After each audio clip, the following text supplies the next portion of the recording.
Welcome back to the channel. Today we're continuing work on the 2J swapped XJ. What we're going to do today is play with the other 2J we have that will eventually end up in the Jeep. Right now we've got the GS300 front sump in, and I've got the SC300 rear sump on the stand. So I've ordered a good bit of parts for this thing. I've already mocked it up on the Jeep. Motor mounts are done. Here's some first run. Didn't work. Second driver's side didn't quite line up. But now passenger and driver's side are done. With it, move forward and back over towards the driver's side. The GE intake fits. This right here is within like 1/8 of an inch. If you dead center, well, if you make the drive line perfectly straight, the measuring the transmission seems like it's about 1.5 inches off center towards the, come on brain, towards the passenger side. Anyway, it's 1.5 inches over. And so I made the engine 1.5 inches over. And this is right there on it. But since it's moved forward, it doesn't hit the rib on the brake booster. The rib on it is just in front of that. So it barely clears, but it clears. And you could just scoot it over just a hair and be fine. So it fits. The front mount fits with denting the firewall. This intake did fit, but the cylinder head was hitting back here. Everything was hitting. I had to dent the firewall to get this bolt out because it was up against it. So it's not the best idea to just leave that all the way shoved back. And this definitely makes it easier in a lot of different ways. But it makes the rear sump even more important. We were never getting away with the front sump, especially if you didn't have a big lifted up Jeep with drop fitment arms and drop track bar and all that crap. So I've got a lot of stuff to put on this because I just want to fit everything up. I've got a set of Haltech coils, R35 coils, and the rail to go with it, to mount it. I want to get the turbo manifold mounted, the turbo sitting on it, the forward-facing intake mounted. I've got somewhere in existence, I'll have to find them. I've got Hall effect sensors for the cam and crank. I want to get the nicer knock sensors and as many new connectors as possible, and I'd like to make the entire harness brand new. So that's going to take some time. It is winter. It's not winter. It's getting there. It's starting to get colder and colder outside. So I've still got the engine stuck in the Jeep, but I'm going to play in the garage and see if I can't get this thing to run on the stand before swapping everything out. I got this from SC Warehouse in Murphy, South Carolina. He's on Facebook. You check him out if you need any 2J or 1UZ stuff. He's always messing with the SCs. But when I bought this one, he said it needed a water pump. I asked if it was because of an overheating issue without even looking at it, but it clearly has a leak. It still turns over freely-ish. It was a little rusty when I first started turning it over, but I've had it for a while now, just sitting outside under a tarp. But once I made the first revolution, it freed up. It's fine. Looks like it's got a pretty new alternator on it. It's missing the power steering. AC is still on. So everything that's on the Jeep engine will probably go on this one. And then the one in the Jeep out of the GS, that one's going to end up going in the 240. I've got what I was going to use in the Volvo with the 5.3 in it. I've got the AR5. It's basically supposed to be the same as the R154. So I'm going to buy the 2J bell housing for an R154 and get all that stuff together and get it in the 240SX one day. I got to get Jeep done first. And then I got to finish the Dakota. Needs a controller and drive shaft. So what I'm going to do today is just put you on the stand, and I'm going to take my time, put you on time lapse, and this is the funnest part for me because you don't really have to think. You just, whatever wrench you need or socket, you just go find it and take bolts out that you never have to put back in. Well, almost. Best part. So I'm going to get to it.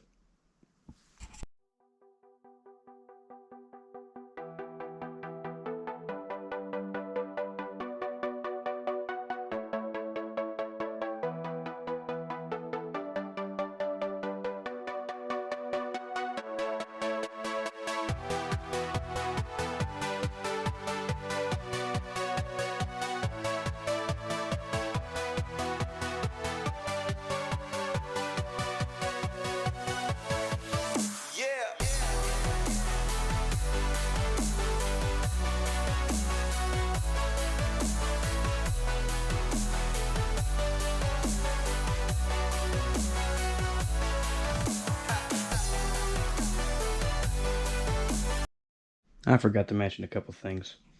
I don't know how far I'm going to get, but I kind of want to model up an oil pan and see how much it costs to get machined, to get the billet done, and to make a fabricated one for myself. I also want to do the GTE oiling. I want to drill through the passage so I can get oiling on the passenger side. I also kind of want to make a jig. This might make it easier for other people. I don't know how well that's going to work, but that's my plan on that. But I just noticed this one little thing that doesn't matter at all. But look at the engine oil dipstick. Oop, perfect. Toyota. That's seated all the way in and everything. Useless, but cool. Anyway, back to it.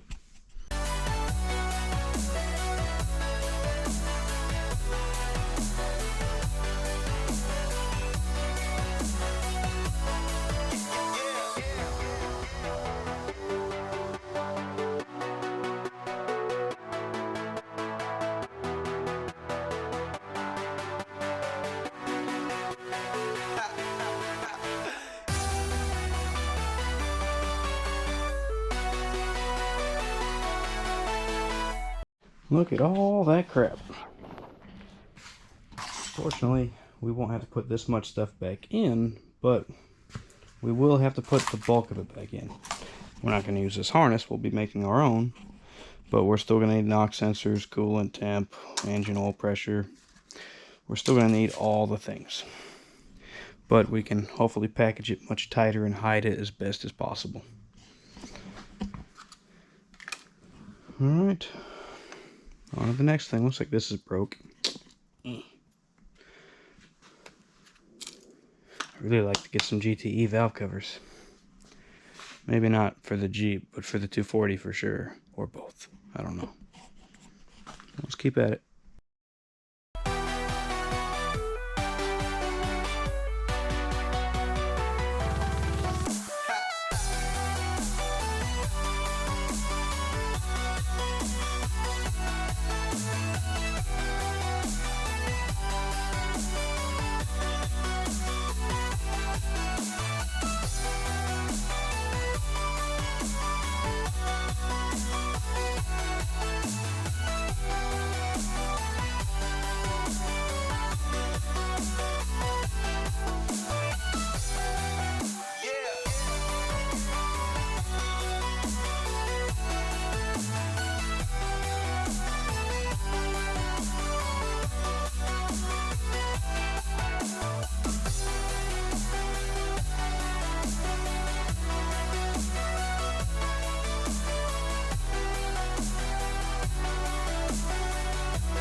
Definitely needs a water pump. There's like no resistance at all. So that seal is done.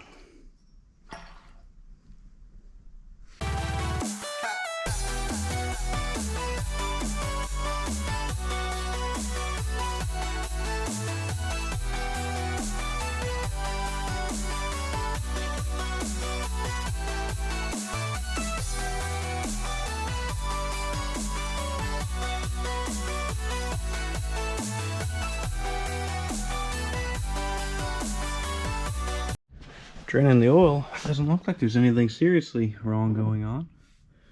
It just looks like used oil. It's not sparkly, it's not a milkshake, so this thing's probably alright. No, he said it was. Now, when he gets them, I'm sure he doesn't run them very long or do a whole lot of testing, but so far it's looking more like it just needs a water pump because it leaks and because the bearings in it, the seals are shot. So we're not missing a whole lot more. The rest of it's pretty simple. I haven't taken the front of one of these apart yet, but they're just bolts. So, a little further on, I think I'm going to tear it all the way down. I think I will put rods in it. I will leave the GE pistons and leave the compression up. Might do the GTE head gasket, but I think I'll go ahead and put rods in it. The Jeep doesn't need to make that much, but I'd hate to bend a rod at 350 with 450s right there, or 5. It's too easy when you got the boost knob. Just good, boom. So we'll give it a little more protection. From what I read, the GTE, the lower compression pistons, but they're not forged is what I've read. They're still hyper-eutectic, so the GE pistons are potentially just as strong. The higher compression could lead to more detonation and other issues which would wipe out the pistons, so you still got to be careful. It's not as friendly on pump gas as lower compression GTE pistons. But I think we'll go ahead and throw an aftermarket rod in it. Nothing too crazy. I think looks like about the $600 range is probably what we'll throw in it. Just for a little added protection, and maybe GTE head gasket, or the thicker head gasket to drop compression just a tick. Yeah. Well, let's keep at it. You just loosen this guy up and drain the block. That's freaking sweet.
Not really sure what happened here, but clearly leaking with some bars leak or something, and some JB weld or some kind of epoxy.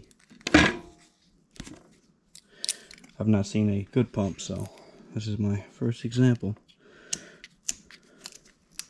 Whatever they did, it obviously did not work.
Skipped a little bit there, it's my bad.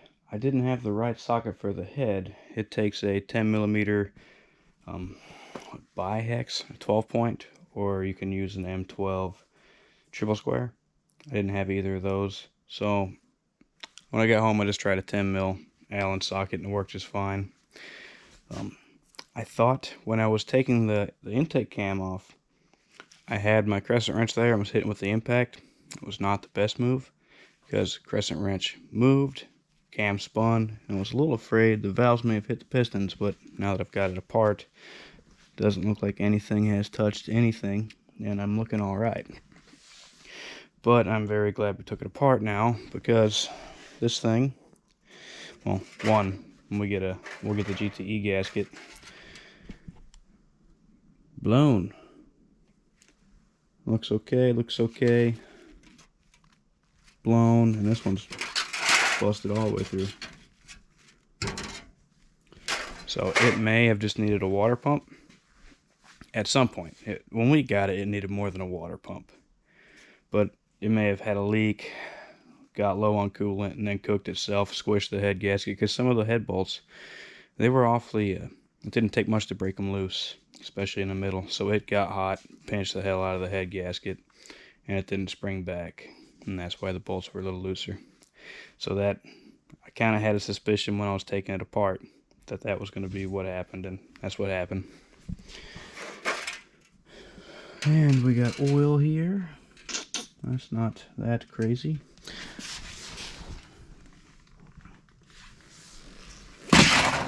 But I thought maybe I hit the valves. Everything I read, this is an interference motor, but none of them look like they tipped anything. But it's got enough miles, and now that it's apart, it'll end up going to the machine shop, getting freshened up. We're gonna have it all the way apart. It's probably gonna get decked too, and I'll probably ball hone it once I get all the pistons out, because that oil, I wonder where it came from. It looks like it ran for quite a while with the blown head gasket. Well, at least the head's off. So now I can rotate it over, start getting the oil pan off. Yeah, that's what's next. Then it looks like front cover / oil pump. And I take my time doing this stuff. This is the first time, so I kind of want to catch as many details as I can, so ease putting it back together. Well, let's get back to it.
That the brothers on the rise now. Woo!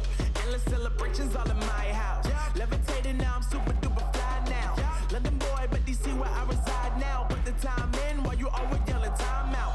And for quit it, cause I know I'm coming with it. You were sitting, you were wishing I was handling my business. Yeah. Now I got the ball like Harry Potter playing Quidditch. And my business is humongous, you would think that happens in there. Damn man, I'm all that, yeah, I'm all that. Working for that whip, yeah, that what you call that. I'ma blow up in the summer, have him yelling fall back. And I've always been ahead like an effing ball cap. Man, I came in the game like, whoa.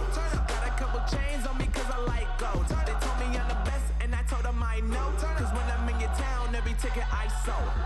Yeah, they saying I'm the man. Facts, bro. Facts, lot of haters. Tell me where they at though. I'm the new pop, all I do is rap though. Want me on your song, throw a couple stacks, yo. Woo! Everybody wanna do the same thing. Yup, that's that's why we ain't on the same page. Do my own thing, and I maintain. Flow like water, so I'm going mainstream. I'm going mainstream. Flow like water, so I'm going mainstream. Yeah, I'm going mainstream. Flow like water, so I'm going mainstream. I'm going mainstream. Mainstream. Flow like water, so I'm going mainstream. Yeah.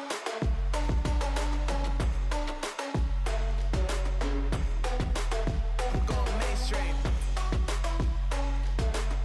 Damn. Flow like water, so I'm going mainstream. Woo.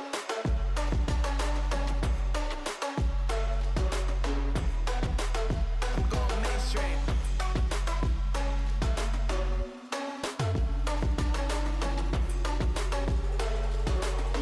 Flow like water, so I'm going mainstream. Alright, disassembly is complete. There's 2JZ, a little bit everywhere. I talked to Tim. He's really interested in playing with the cylinder head because he hasn't played with the 2J head yet. So he'll go take it apart. He'll take care of the valve job and everything. We'll see if we can't pep it up a bit. Bearings looked alright. I don't think crank needs turned. There's a couple, no, not the rod bearings, a couple main bearings. Where is this one at? That one's a little scuffed, but not bad. One of them's got a groove in it. Get back in there. That one's a little rough, but still alright. Where did you go?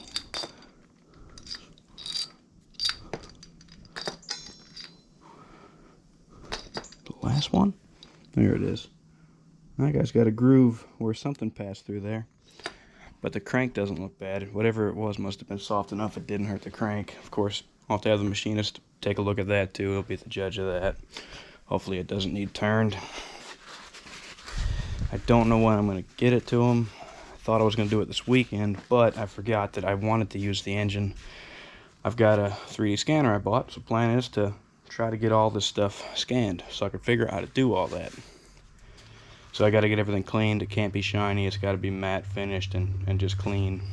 So, and I also want to mock everything up, exhaust, intake, and everything, because I'm going to use it to mock up for my wiring harness.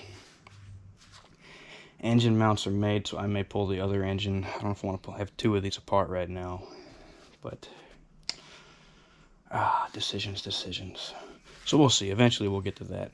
But right now everything's apart. After checking everything out, none of the bearings, it didn't seem like it detonated. Ring lines are fine on the pistons. We're going to reuse the pistons. I'll get a set of Eagle rods, I think. They're like $600. You can get max speeding rods. I don't really know if I want to gamble with that, but they're the same cost as the Eagles, so you might as well get the Eagles. It's at least better than what it has. So from what I've gathered, full story on this thing is, it looks like water pump leaked, got low on water, overheated, crushed the head gasket, blew a head gasket, got water in the cylinders. It never hydrolocked or anything. It doesn't look like it had any of those problems, but there is 2 rusty cylinders where the head gasket blew. So that all adds up. Or head gasket blew, overpressurized the cooling system and blew it out, but we saw how easy that water pump spun, so it was cooked. It was done. Other than that, there's no ring lands broke, no real sign of detonation. Everything else looks alright. It was just a natural aspirated stock 2J, so there's no reason to have detonation. But what I gotta do next is just clean this up. I'm not gonna do that all on camera. I'm not gonna worry about that. I gotta get it cleaned up good enough because I've played with my scanner and it is touchy. So everything, no shiny, no sheen, it's gotta be flat. And I gotta get it clean enough I could take it into the house without getting in trouble with the wife. Because it's gotta be next to the computer. But that's pretty much gonna be it. That's my update for today. It's disassembled. We're getting to do some work. Oh, something else I was gonna do that I don't know if I've mentioned yet. So I kind of want to mock up the idea of making my own oil pan for a rear sump. So if I want to do one later, it's more of a project for me. If it works out, cool. If I never make it, I don't care. I just like the challenge. But you can't see without the light.